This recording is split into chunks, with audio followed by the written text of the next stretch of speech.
It was just what we coaches know as a very bad practice.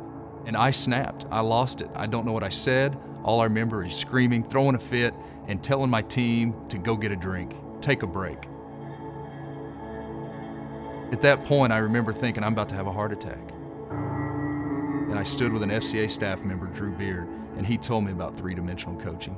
And I remember standing there just thinking about all the things that that could give to not just a program, but to a community, to a staff. As he began to see that and as he began to have success with that, he realized, man, this platform is something that's big. As he had the success he had at Dixon, he got a call, and lo and behold, it ended up being here in Altus, Oklahoma. Coach Reed coming in was kind of a unique experience. The odds were definitely against him. He inherited a program that was not very good. It had been down for several years. We've kind of been the team everybody pushed around. They won a total of 8 games from their 7th grade year to their junior year. We've been in a drought. It had not rained in almost 5 years. So we were really down as a team, as a football team, and as a community. What's in Altus that would draw you there? And he just had that response every time. God's doing something there, and I think he wants me to be a part of it. Jeremy Reed had what I considered a vision. We're going to do the first dimension things and be great at our X's and O's and our tactics and the schemes that we put out. But we're going to be very intentional about the second dimension of how to incorporate team cohesion, how to get the most out of kids through different ways of motivation.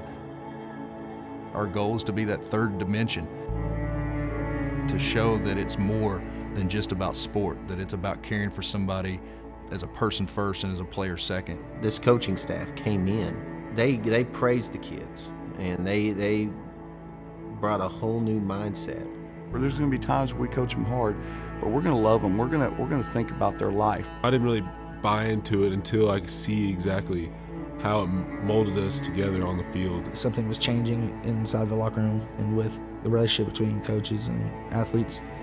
Before, they played out of fear. They played out of, I'll get punished if I don't do this correctly. We went and took our most skilled kids and pulled them to the side and said, we want you to go teach your other teammates. It's gonna be awkward. I don't know this kid. You know, he's young. We're not gonna be on the same type of levels, but then you get to connect with him and you see a little bit of yourself in them. The ability to go and teach something that they had been taught, the pride that it gave them. When I bought into it and actually saw what it could do, it changed my life.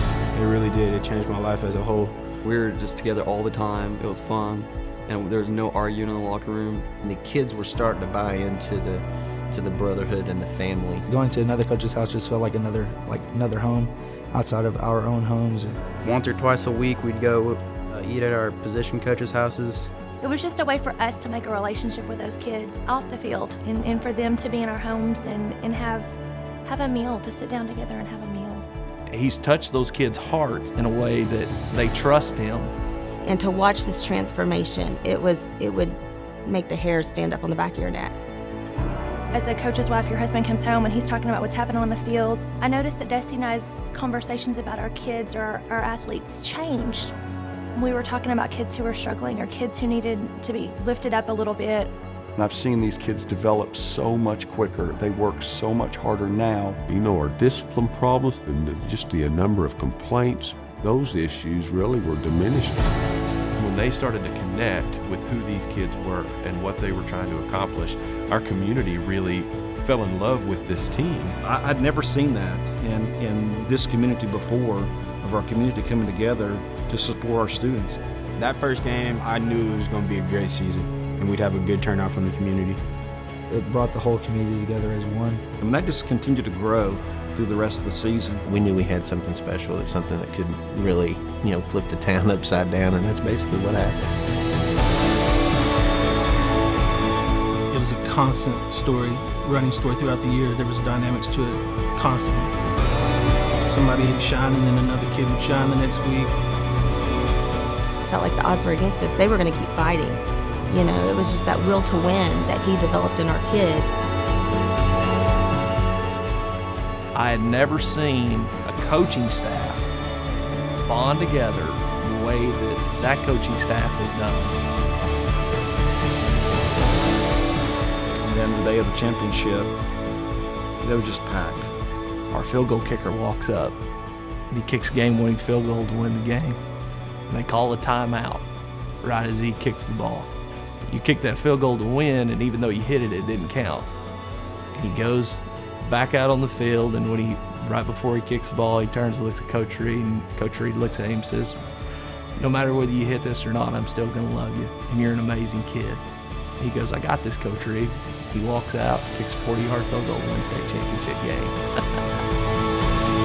It wasn't a wow moment. It wasn't a slow motion moment. It became more about the daily victories that we had, the season victories, and not just a state championship. These kids develop leadership skills that will carry them far beyond the football fields on Friday nights. Not only did we survive a physical drought, we survived an emotional and faith-driven drought in this community. I had to change inside to get to the heart of my players.